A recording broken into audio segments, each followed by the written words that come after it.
Bonne nuit à tous. Je suis la conteuse et je suis là pour vous aider à vous endormir avec ces histoires d'horreur, d'enlèvement.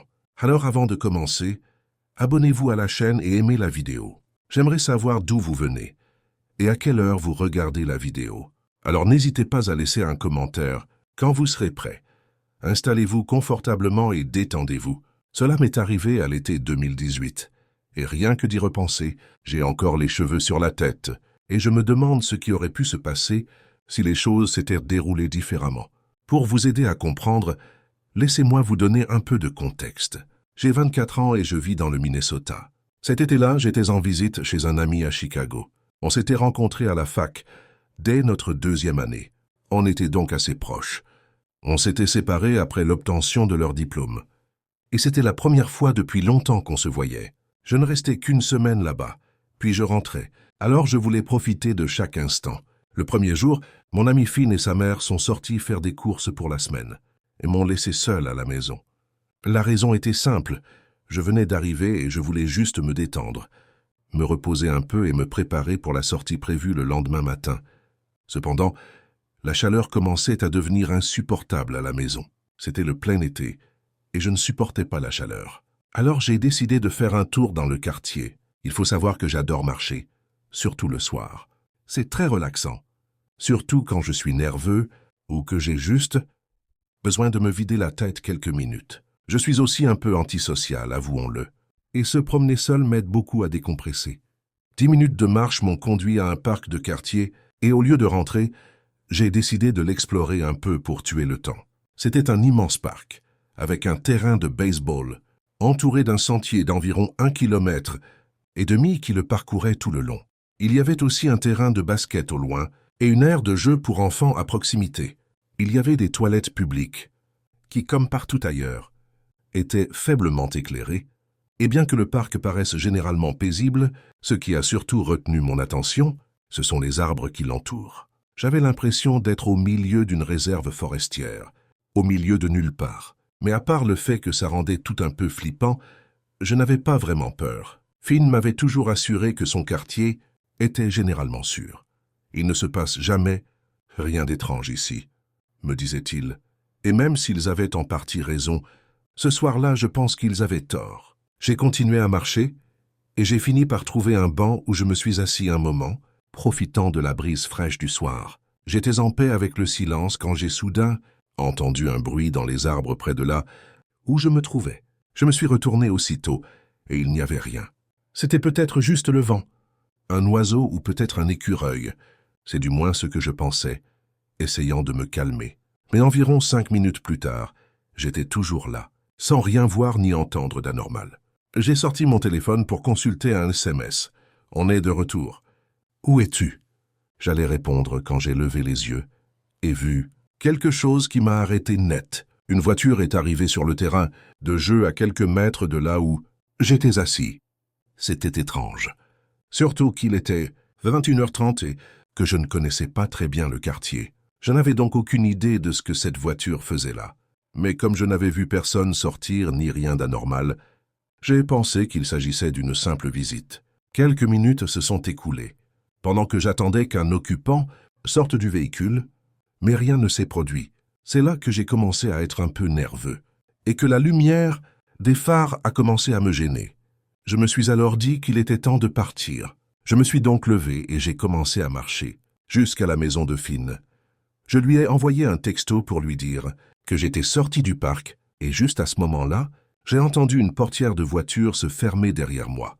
Je me suis retourné lentement, et j'ai aperçu un homme imposant, debout devant la voiture, qui me fixait du regard. Il faisait déjà assez sombre. Je ne pouvais donc pas distinguer grand-chose de son visage. Je savais juste que c'était un homme imposant, et sa présence me donnait la chair de poule. J'ai accéléré le pas, presque au petit footing, et toutes les quelques secondes, je regardais derrière moi pour m'assurer de ne pas exagérer. Mais oui, cet homme me suivait. La paranoïa a commencé à m'envahir. Et je me suis dit, je ne veux pas que ça finisse plus mal. Et juste au moment où je réfléchissais à ça, du coin de l'œil, j'ai vu 2 silhouettes surgir des arbres dans l'obscurité totale. Je ne sais pas comment, mais presque à l'entrée de l'aire de jeu, j'ai entendu une voix qui m'a glacé le sang. Dis donc, mon beau gosse, viens une seconde. Tu veux t'amuser un peu ce soir? Je me suis figé. C'était clairement l'un des hommes qui sortait des bois. À cet instant, mon cœur s'est emballé et l'adrénaline a commencé à couler dans mes veines. Je n'arrivais pas à assimiler quoi que ce soit. Mais, dans un acte incroyablement stupide dont je n'arrive toujours pas à croire qu'il ait été commis, au lieu de courir, je me suis retourné et j'ai fait face à ces hommes. « Sortez, je ne suis pas d'humeur à jouer ce soir », leur ai-je crié. Mais juste au moment où je pensais que ça s'arrêterait là, une énorme main m'a frappé au fond de la bouche. J'ai essayé de crier pour me libérer. Je l'ai vraiment fait. Mais sa main m'a serré si fort que j'ai eu du mal à respirer. Et mon monde s'est mis à tourner. J'ai essayé de bouger, de lutter, mais c'était trop tard. Soudain, j'ai senti que je perdais connaissance, et tout est devenu noir. À mon réveil, je me suis retrouvé dans une voiture en marche, encore étourdi, les mains liées, la ceinture de sécurité. Comme si cela ne suffisait pas, était ouverte. Et quand j'ai ouvert les yeux, j'ai vu qu'il y avait des hommes sur les 4 sièges, ça, et que j'étais à l'arrière, coincé entre 2 d'entre eux. J'avais la gorge sèche et je n'ai réussi qu'à dire d'une voix rauque « Qu'est-ce qui se passe ?» Le chauffeur m'a regardé et m'a dit « Allons faire un tour ». Mais à ce moment-là, encore confus, j'essayais désespérément de bouger. Et alors que je réfléchissais à ce que j'allais faire, un des gars à côté de moi m'a donné un coup de poing dans le flanc et m'a arrêté net. Il était clair que je ne pouvais pas me battre contre 4 types, beaucoup plus costauds que moi, surtout si je ne savais pas s'ils étaient armés. J'ai donc opté pour l'inverse. J'ai commencé à supplier, à implorer qu'on me laisse partir, mais ça ne faisait que les faire ricaner et rire. J'avais tellement peur. Je n'avais aucune idée de qui étaient ces types, ni de leurs intentions. Des larmes coulaient sur mes joues, tandis que je luttais pour libérer mes bras. Mais je ne pouvais rien faire. Je ne ressentais que rage, peur et une profonde humiliation. Soudain, la voiture a commencé à reculer pour sortir du parking. Mais juste à ce moment-là, j'ai entendu la lunette arrière voler en éclats. 3 hommes sont sortis en courant du véhicule pour voir ce qui se passait. Et une voix a crié « Mais qu'est-ce que vous foutez? Sortez-le de là !» J'ai immédiatement reconnu la voix, visiblement agitée. « Laissez-le tranquille, bande de malades. Laissez-le partir. C'est mon ami. » À ce moment-là, j'ai profité de l'ouverture des portières. Et, au prix d'un grand effort, j'ai réussi à sortir en courant, les mains toujours attachées, trébuchant à cause du vertige et tenant mes chaussures au trottoir pour ne pas tomber. Alors que je m'enfuyais, j'ai aperçu un type debout devant la voiture, une batte dans une main et un téléphone portable dans l'autre. C'était mon ami Finn, et d'une voix ferme, il a dit « J'ai déjà appelé la police. » Et ils arrivent. Vous ne vous en sortirez pas comme ça. C'était l'occasion dont j'avais besoin. Je les rejoins dans la confusion. Et même si nous étions 2 contre 4, j'étais prêt à me battre de toutes mes forces. Mais je ne laisserai pas ces types nous faire du mal. Tu sais quoi? Dans ma ville, protéger sa famille et ses amis est une affaire de tous les instants. Alors je n'allais pas les laisser faire du mal à mon ami. Il viendrait me chercher, et je le protégerais aussi. Alors, dès que Finn m'a lâché, j'ai attrapé 2 gros rochers à proximité, et je me suis préparé au combat. Les hommes semblaient en colère, mais ils n'avancèrent pas. Ils se contentèrent de se fusiller du regard. Et juste à ce moment-là, au loin, on entendit les sirènes de police. Cela suffisit pour qu'ils sautent rapidement dans la voiture et s'enfuient. La voiture dans laquelle ils me retenaient n'avait pas de plaque d'immatriculation. Nous n'avons donc pas pu la noter.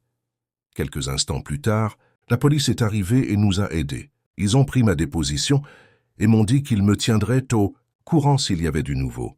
La semaine suivante a été plus calme. Rien d'étrange ne s'est produit.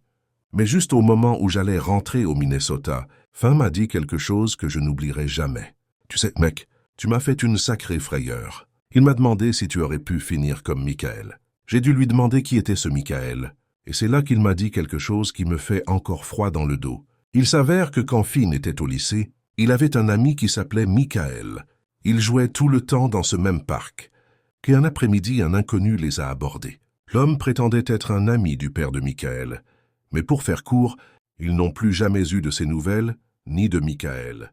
Tout ce que je sais, c'est que cette nuit-là, pour une raison inconnue, me terrifie encore à l'idée de ce qui aurait pu se passer. Et ce qui m'effraie le plus, c'est que cette nuit-là, le destin m'a peut-être épargné quelque chose de bien pire. Cette expérience est de loin la chose la plus effrayante qui me soit jamais arrivée. Et non, je ne l'ai pas inventée. C'est tout à fait réel. Tout a commencé après l'école, en descendant du bus, sur le trajet habituel des enfants du quartier. Mais cet après-midi-là, quelque chose de différent a immédiatement attiré mon attention. Ces nuages noirs qui couvraient le ciel, comme s'ils avaient été peints en gris et noir. Et le pire, c'est que maman m'avait 1000 fois répété de prendre un parapluie, mais comme toujours, je ne l'avais pas écouté. Je marchais sur ce sentier étroit, bordé d'arbres et de bois, et j'entendais distinctement le grondement terrible de l'orage qui approchait et qui commençait déjà à se former. Le vent s'est mis à souffler fort sur mon visage, faisant bouger mes cheveux et mon manteau. À cet instant, j'ai ressenti quelque chose d'étrange, comme si quelqu'un me suivait.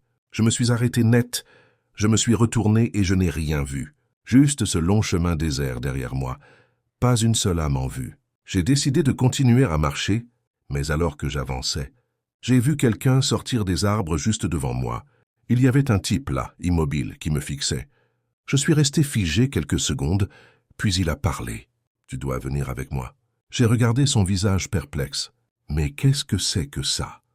Mais juste au moment où j'allais dire quelque chose, il a sorti un badge de sa poche et me l'a montré. « Je suis flic, » a-t-il dit.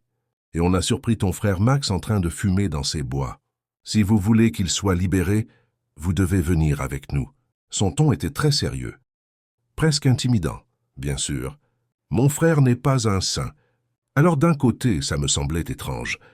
Mais d'un autre côté, j'étais persuadé que s'il disait être policier, c'était peut-être vrai. Pourquoi un policier mentirait-il à une fille de 14 ans? Non. Bon d'accord, allons-y. Maman va être vraiment furieuse si elle l'apprend, dis-je nerveusement. Sans un mot de plus, il se dirigea vers les bois.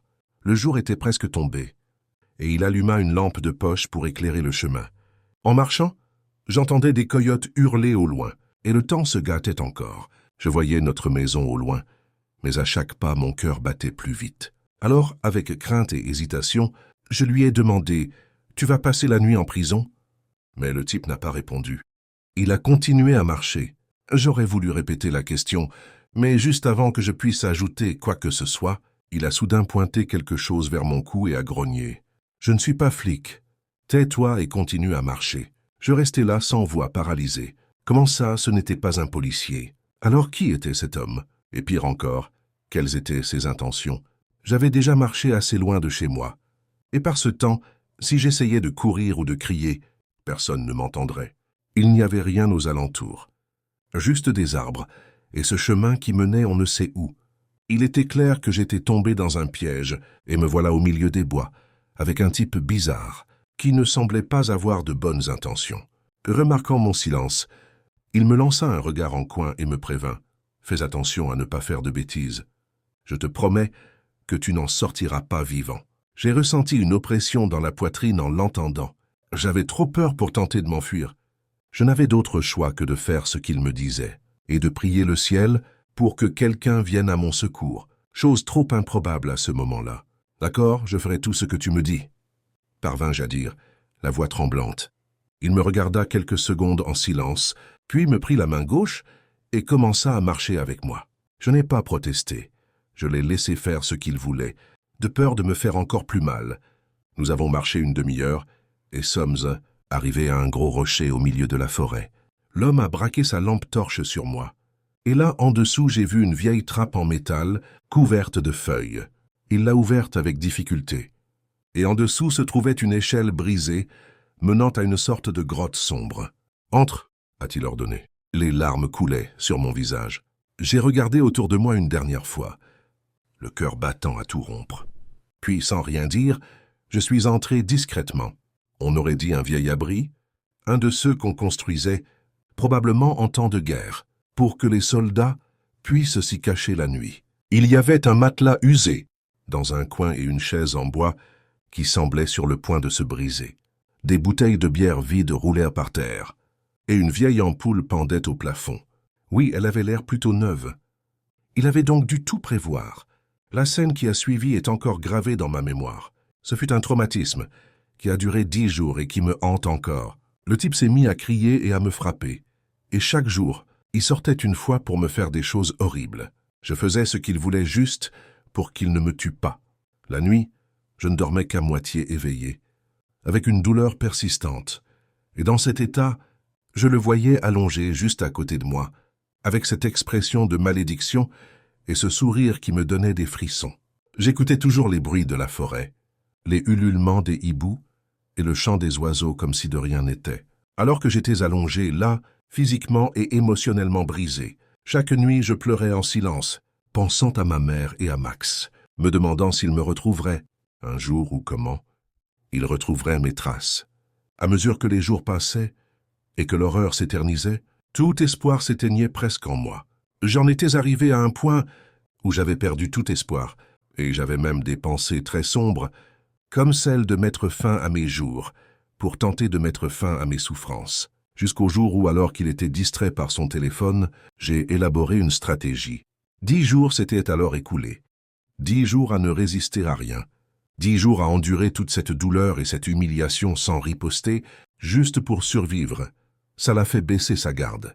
Alors, à ce moment-là, je lui ai gentiment demandé si je pouvais jouer le jeu, en essayant de faire comme lui et de gagner sa confiance. Il m'a regardé une seconde, m'analysant, puis m'a finalement donné le téléphone. Il s'est levé et est allé chercher des cigarettes. J'en ai profité pour envoyer un SMS à ma mère, mais avant qu'il ne s'en rende compte, j'ai effacé le message, faisant semblant de dormir, espérant que les secours arriveraient. L'anxiété me consumait et des pensées négatives envahissaient mon esprit. Et si maman ne voit pas le message? Et s'il ne me trouve pas?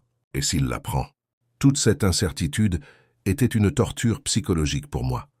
Environ 1 heure s'est écoulée, et juste au moment où je pensais que rien ne se passerait, j'ai entendu les sirènes de police et les aboiements des chiens renifleurs. J'ai écarquillé les yeux, et j'ai vu le type devenir complètement fou, lancer des bouteilles et hurler des jurons. C'était toi. Tu as appelé la police, petite garce. Je t'avais confiance. Il a essayé de m'attraper, mais à ce moment-là, j'ai bondi et j'ai crié à plein poumon. À l'aide, j'arrive. 1 seconde plus tard, il y a eu une grosse détonation. Et là, mains en l'air, tu es en état d'arrestation. Et ce fut la fin de mon cauchemar. Les flics ont arrêté le type et m'ont emmené dans un centre de soins. À mon arrivée, ma mère et mon frère m'attendaient déjà. Je ne peux décrire ce que j'ai ressenti en les serrant. À nouveau dans mes bras, j'ai vraiment cru ne plus jamais recommencer. Mais cette histoire me hante encore, et chaque fois que je repense à cette nuit dans les bois, je sais que ma vie a changé à jamais.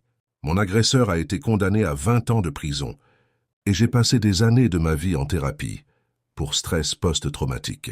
Cependant, même si j'ai réussi à vivre une vie normale, ces fantômes ne disparaissent jamais vraiment. Musique, je m'appelle Alba. Et il y a longtemps, juste après le lycée, j'étais dans une situation que je ne sais même pas comment décrire. Honnêtement, ça n'allait pas du tout à l'époque. Mon tuteur de l'époque m'a mis à la porte dès que j'ai eu mon diplôme. Il n'a même pas pris la peine de m'aider à trouver un logement. J'ai donc dû vivre dans ma voiture pendant quelques mois, avec rien d'autre qu'un siège, et passer de nombreuses nuits blanches à me demander ce que j'allais faire de ma vie. C'était vraiment une période difficile, honnêtement. Un jour, par hasard, j'ai rencontré des mecs qui s'intéressaient au heavy metal au travail, et je commençais à chercher une activité. Je les avais croisés plusieurs fois dans la rue, et tous mes autres amis semblaient les connaître. La plupart les adoraient, et à ce moment-là, je n'avais plus rien à perdre. Alors j'ai commencé à leur dire bonjour. Au fil du temps, nous sommes devenus amis, et soudain, ils m'ont invité à séjourner chez eux. Après tout ce que j'avais traversé, j'ai accepté. Même si, avec le recul, je ne peux m'empêcher de penser que j'aurais peut-être dû rester dans ma voiture ou ailleurs. Les 2 principaux membres de la famille, qui partageaient la maison avec moi, étaient frères. Ils s'appelaient Andrew et Seth. Ils avaient un gang, et ils avaient aussi des croyances bizarres sur l'occulte, les fantômes et tout ce genre de conneries. Je n'y croyais pas beaucoup non plus, mais par respect, je ne voulais rien leur dire. Je ne suis pas du genre à juger leurs croyances. En plus, ils me laissaient vivre chez eux gratuitement. Alors qui étais-je pour me plaindre? Non, de toute façon, étant la seule fille dans un groupe aussi jeune, j'étais toujours un peu sur mes gardes. On ne sait jamais à qui on peut faire entièrement confiance, et parfois l'instinct nous dit d'être prudent. Et Guntaux avait parfaitement raison d'avoir un peu peur. Au fil des jours, Les amis des frères sont restés plus longtemps. Parfois, ils restaient des semaines entières et le groupe était assez diversifié. Certains se connaissaient depuis le lycée, et au moins 5 au total, même si seuls 2 étaient toujours présents, Marc et Adam. Marc était le petit frère typique, très poli, toujours prêt à aider aux devoirs et à ranger après les dégâts. C'était un garçon très convenable, rien d'extraordinaire chez lui. Mais Adam, l'autre frère, avait des problèmes plus graves. Il avait été en prison pour avoir agressé une femme avec une Bible, ce qui, honnêtement, donne une idée de son état d'esprit. Il avait une tendance religieuse très extrême et, par moments, on aurait dit qu'il était dans un monde à part, avec des idées complètement folles. Cet homme, Adam, pouvait vous regarder dans les yeux et vous dire des choses inimaginables, car il voyait comment vous alliez mourir.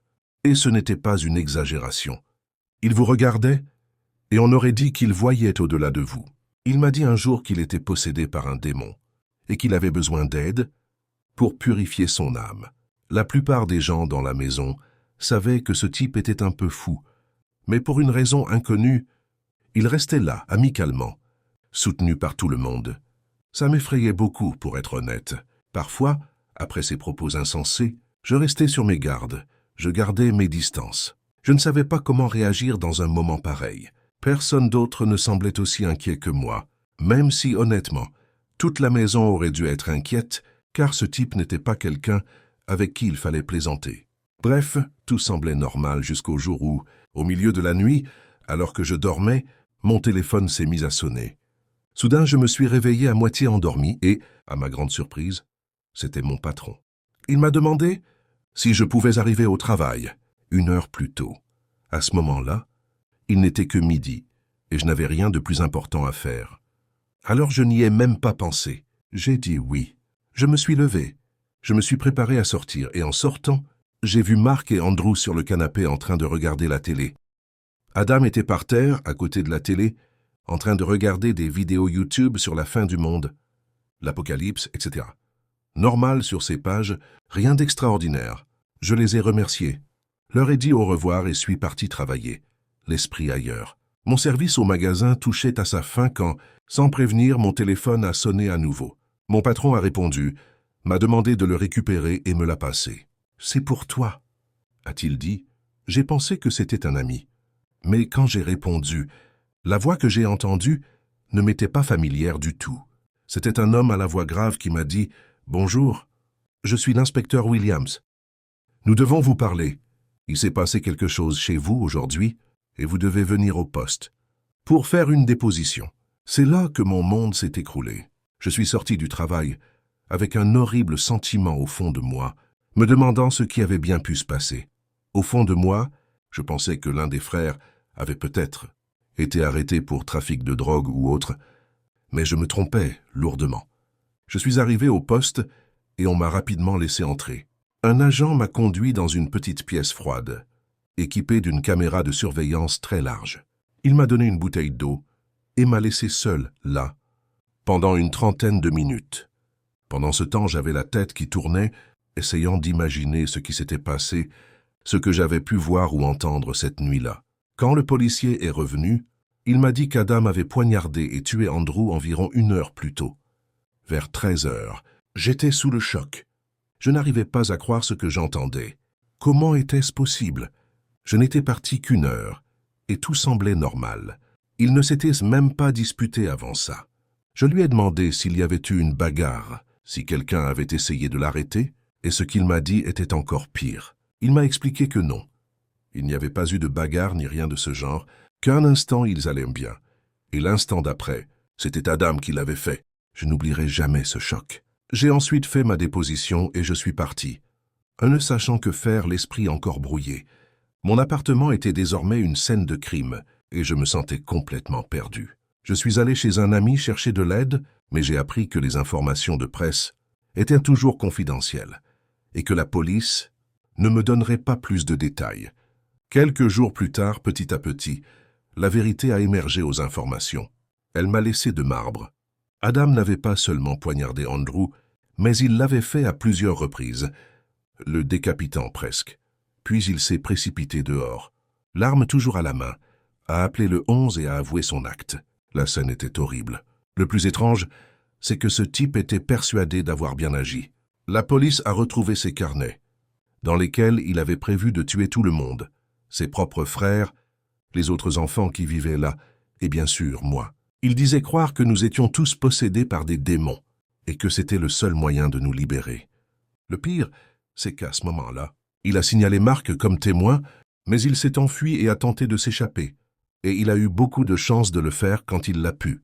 Quant à moi, j'en ai eu froid dans le dos. Sans cet appel de mon patron, je ne raconterai probablement pas cette histoire aujourd'hui. C'est quelque chose qui me noue l'estomac chaque fois que j'y pense. Je ne sais pas ce qu'Adam voulait avec tout ça, ni ce qui l'a vraiment poussé à faire une chose aussi folle.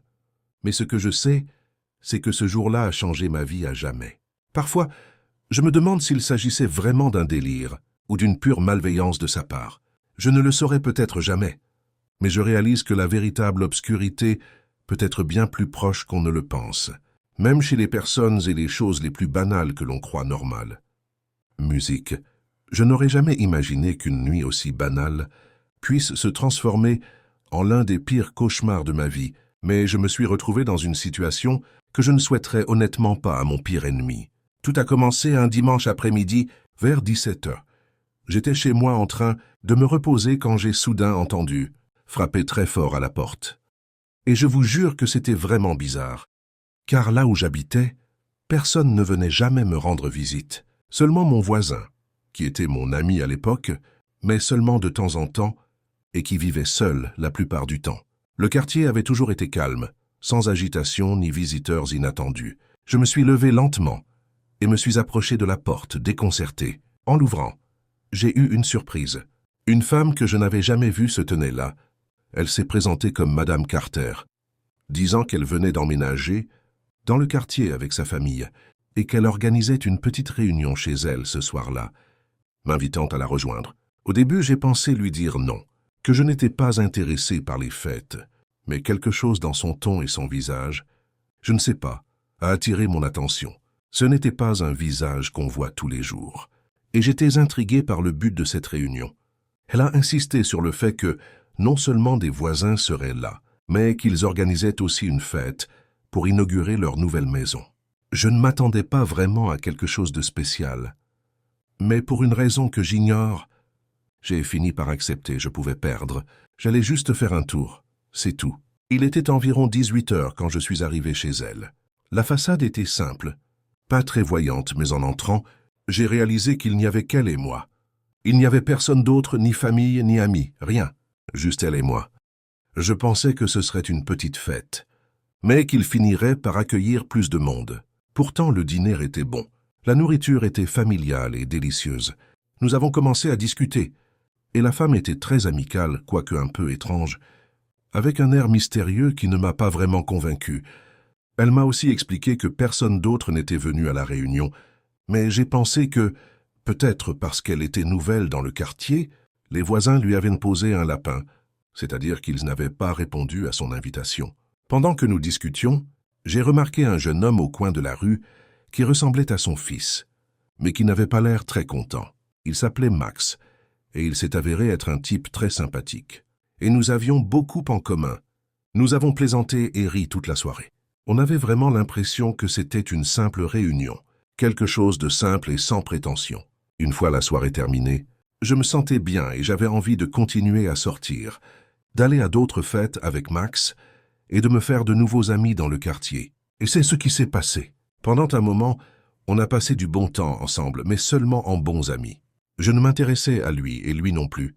J'étais dans un de ces bons moments, tu sais, mais tu sais comment est la vie. Tout peut basculer en un instant.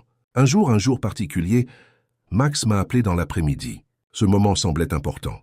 Nous avions convenu de nous retrouver à notre endroit habituel, toujours un café près du parc où nous passions nos après-midi. À mon arrivée, quelque chose clochait. Max avait un comportement étrange, presque déplacé, avec une expression triste et vide. Je l'ai regardé et lui ai demandé ce qui n'allait pas. Et vous savez ce qu'il m'a dit?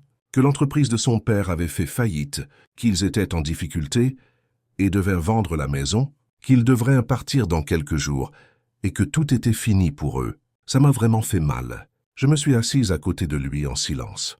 Baissant simplement la tête, Ne sachant que dire, Max l'a remarqué et m'a dit, avec un sourire triste, que nous pourrions encore créer des souvenirs ensemble, que si nous devions nous dire au revoir, nous devrions au moins vivre ces dernières nuits, comme si elles étaient les meilleures, que nous n'allions pas les laisser gâcher cette histoire. Mais à cet instant, j'avais la tête qui tournait. J'ai ressenti ce mélange de tristesse et de désespoir qui vous envahit quand vous savez que quelque chose auquel vous tenez tant va disparaître à jamais. Ce soir-là, à la maison, je pensais encore à tout cela. J'ai commencé à préparer mes vêtements pour sortir sans prévenir personne. Je voulais oublier, ne serait-ce que quelques heures, ce qui allait arriver. J'ai reçu un message sur mon téléphone, avec le lieu et l'heure, et sans que personne ne se doute de rien, j'ai quitté la maison. C'était une grande fête, et à mon arrivée, j'ai été surpris. La plupart des gens étaient des inconnus, à l'exception de quelques visages familiers, mais l'ambiance était animée, la musique forte, les lumières vives et beaucoup de gens dansaient. Max m'avait offert un verre et, comme un imbécile, je l'ai bu d'un trait. À partir de ce moment, la nuit a commencé à tourner. La musique, les rires, les lumières et l'adrénaline me donnaient un sentiment d'invincibilité. Je me suis perdu sur la piste de danse, dansant sans arrêt. Mais soudain, quelque chose a changé. J'ai senti tout tourner et devenir flou. Ma tête tournait et ma vision se brouillait. Alors je me suis redressé pour essayer de me stabiliser, mais en quelques secondes, tout a disparu et j'ai perdu connaissance. Je ne sais pas combien de temps je suis resté ainsi, mais à mon réveil, les choses avaient déjà changé. J'étais dans une pièce qui ressemblait à une prison, avec des murs en ciment et des barreaux de fer rouillés. Il y avait d'autres personnes là, toutes pâles, faibles et effrayées comme moi. J'ai essayé de bouger, mais je n'y suis pas parvenu. J'ai regardé autour de moi et j'ai vu Max debout dans un coin, devant la cellule. Quand je lui ai parlé, il s'est retourné et est sorti. La confusion était totale. Je ne comprenais pas ce qui se passait, ce que nous faisions là, ni pourquoi tant d'autres personnes étaient là comme moi. J'étais terrifié et désespéré. J'ai essayé de bouger, de ramper, mais je ne pouvais plus contrôler mon corps. Puis j'ai réussi à atteindre une porte métallique qui ressemblait à une prison, et j'ai regardé à travers un petit trou. Ce que j'ai vu était encore pire. Il y avait de nombreuses cellules, toutes remplies de personnes dans le même état que nous, pâles, tremblantes et presque sans force. Mon cœur s'est mis à battre plus vite, et la peur m'a envahi. J'ai reculé rapidement, pensant que c'était la fin, et j'ai commencé à paniquer. Soudain, j'ai entendu un bruit fort, comme une détonation, et toutes les portes des cellules se sont ouvertes en claquant. Nous avons été traînés de force par des hommes musclés, armés jusqu'aux dents, et emmenés dans un jardin clos entouré de murs très hauts. Au centre se trouvait une table géante et, à ma grande surprise, des hommes sont entrés avec un médecin. Je me suis figé, en réalisant qu'il y avait un groupe de personnes qui semblaient riches, portant des vêtements et des montres qui semblaient hors de prix. Et parmi eux se trouvait un médecin qui ressemblait à un savant fou, tenant un dossier, l'examinant comme si c'était une question de vie ou de mort.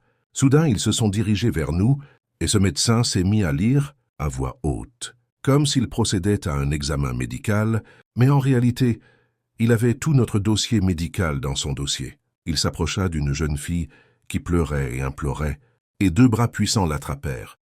Déterminé à l'attacher à la table, la pauvre fille hurla à plein poumon, et mon cœur se serra en voyant le médecin, lui, ouvrir le ventre avec un scalpel de sang-froid, tandis qu'elle se tordait et hurlait. Ce moment restera gravé à jamais dans ma mémoire. Chaque seconde, chaque mouvement, chaque larme étaient des choses que je ne pouvais effacer. À ce moment-là, l'un des hommes bien habillés demanda au médecin de l'anesthésier, prétextant qu'il ne voulait pas que la pauvre fille souffre plus que nécessaire. Mais le médecin rit et dit que tout était perdu et qu'elle mourrait de toute façon dans quelques minutes. Puis il entreprit de lui retirer les reins avec le scalpel géant devant tout le monde. Les gens se mirent à pleurer. Certains hurlèrent, d'autres restèrent figés. La scène était grotesque et horrible. Quelque chose que je n'aurais jamais imaginé voir un jour. Et alors que la situation semblait impossible, le médecin s'est levé et est parti. Je suis resté là, abasourdi, vomissant et pleurant, essayant de comprendre ce qui se passait. Mais soudain, à ma grande horreur, une femme est apparue à côté du médecin, et je l'ai immédiatement reconnue. C'était elle, la même femme de la fête, Madame Carter. Elle me regarda avec une expression apparemment triste, Et à cet instant, la peur et l'espoir m'envahirent. Je repris rapidement mes forces et me levai. Je lui demandai ce qui se passait, ce que nous faisions là, mais elle parut perplexe et me répondit qu'elle n'en avait aucune idée. Je lui ai demandé s'il y avait d'autres personnes de la fête avec elle, et elle m'a répondu qu'elle en avait vu, mais qu'elle ne comprenait pas exactement ce qui se passait. La confusion, la peur et l'anxiété m'ont envahi à ce moment-là. Tout ressemblait à un cauchemar dont je n'arrivais pas à me réveiller. Non loin de là, il y avait une autre fille qui semblait tout aussi horrifiée que moi. Elle s'appelait Lily. Alors que nous parlions de la façon dont nous étions arrivés dans cet enfer, et de la façon de nous en sortir, un homme s'est approché de nous et nous a ordonné de nous taire. Sinon, il risquait de nous tuer aussi, ou de penser que nous complotions pour nous échapper. Je l'ai regardée fixement, et elle avait l'air effrayée aussi. L'homme nous a dit quelque chose qui m'a laissé sans voix. Ceux qui nous retenaient en otage étaient des trafiquants d'êtres humains.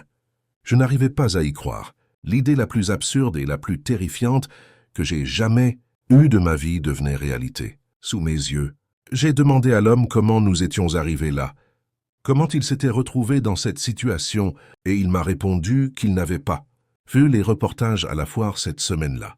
Le désespoir m'envahissait, et je ne pouvais m'empêcher de penser à tout ce que j'avais risqué, simplement en sortant ce soir-là. Les jours passaient dans cette cellule.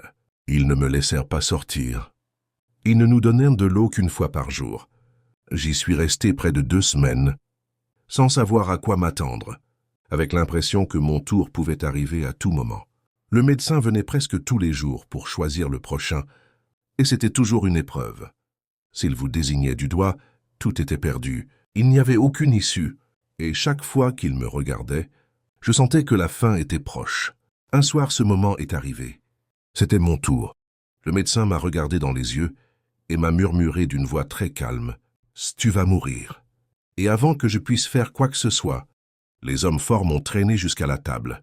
J'avais les mains et les pieds liés et mon cœur battait à tout rompre. J'ai essayé de me débattre autant que possible, mais ils n'avaient aucune intention de me laisser m'échapper. Ils ont sorti un instrument qui ressemblait à une scie ou à une tronçonneuse, et à cet instant, la peur est devenue indescriptible. J'ai ressenti une douleur si intense que je frissonne. Encore quand je m'en souviens, c'était une sensation insupportable, comme si chaque fibre de mon corps criait à l'aide. À cet instant, j'ai cru que ce serait la fin. La dernière chose dont je me souviens clairement, c'est d'avoir entendu une sirène de police au loin, ce qui m'a donné la force de rester conscient, même si ce n'était que pour un instant. Quand j'ai ouvert les yeux, j'étais déjà à l'hôpital, et j'ai appris que j'étais inconscient depuis environ 5 jours. Honnêtement, je n'arrive toujours pas à oublier cette nuit-là, ni tout ce qui s'est passé. Il s'avère que Lily, la fille que j'ai rencontrée en cellule, était en fait une agente infiltrée.